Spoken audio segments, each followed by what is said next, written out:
এক পেয়ার মা কে নাম এই প্রকল্পে মালদা জেলার বিভিন্ন ডাকঘরে বৃক্ষরোপণ কর্মসূচি শুরু করলেন ইংলিশ বাজারে বিজেপি বিধায়িকা শ্রীরূপা মিত্র। মঙ্গলবার মালদার ইংলিশ বাজার শহরের মকদমপুর ডাকঘরে ডাক বিভাগের আধিকারিকদের নিয়ে গাছ লাগিয়ে এই কর্মসূচি শুরু করলেন। বর্তমানে পরিবেশ যেভাবে দূষিত হচ্ছে, সেক্ষেত্রে এই কর্মসূচি খুবই গুরুত্বপূর্ণ বলেই জানান তিনি।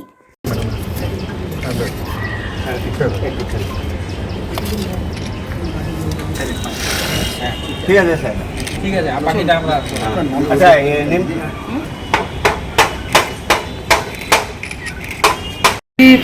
মকদমপুর সাব পোস্ট অফিস ইংরেজ বাজার বিধানসভার অন্তর্গত একটি বিশেষ জায়গা, যেখানে আমরা এক পের মা কে নাম এই প্রোগ্রাম, আমাদের কর্মসূচি আমাদের ভারতীয় প্রধানমন্ত্রী শ্রী নরেন্দ্র মোদীজি গ্রহণ করেছেন এবং প্রত্যেককে এনকারেজ করেছেন যে আমরা যেন একটা করে গাছ লাগাতে পারি।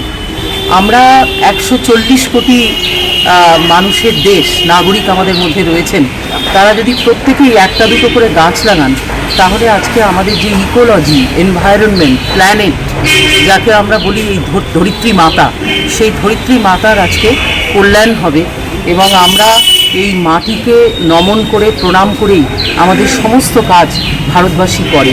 তাই আজকে আমরা এক পের মা কে নাম এই কর্মসূচি মকদমপুর সাব পোস্ট অফিস থেকে আমরা শুরু করলাম। আমার সঙ্গে উপস্থিত আছেন পোস্টাল বিভাগের মালদা ডিভিশনের সমস্ত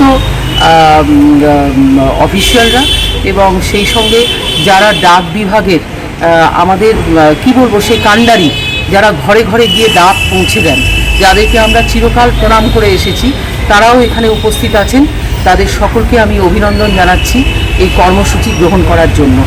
সেই সঙ্গে সংবাদ মাধ্যমের মধ্যে দিয়ে জানাতে চাই, আজকে ইংরেজ বাজার বিধানসভার অন্তর্গত যতগুলি সাব পোস্ট অফিস রয়েছে, সেখানে আজকে আমি এখানকার আধিকারিকদেরকে অনুরোধ করেছি, আমি পরিদর্শন করব, ইন্সপেকশন করব, জানতে চাই যে কোথায় কি অসুবিধা আছে, কী ধরনের পরিকাঠামো আমাদের দরকার, এবং তাতে আমাদের যে এমএলএ ফান্ড রয়েছে, সেই এমএলএ ফান্ড থেকে যদি আমি কোনো উপকার করতে পারি, তাহলে আমাদের পোস্টাল বিভাগের, ডাক বিভাগের একটা উন্নয়নমূলক কর্মসূচি হবে।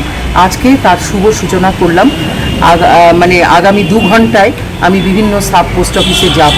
আপনারাও আমার সঙ্গে থাকুন এবং আমি বিশেষ অনুরোধ করছি যে সংবাদপত্রের মাধ্যমেই আমরা সাধারণ মানুষের কাছে পৌঁছতে পারি। আপনারাও এই কর্মসূচিতে যোগদান করুন। ধন্যবাদ।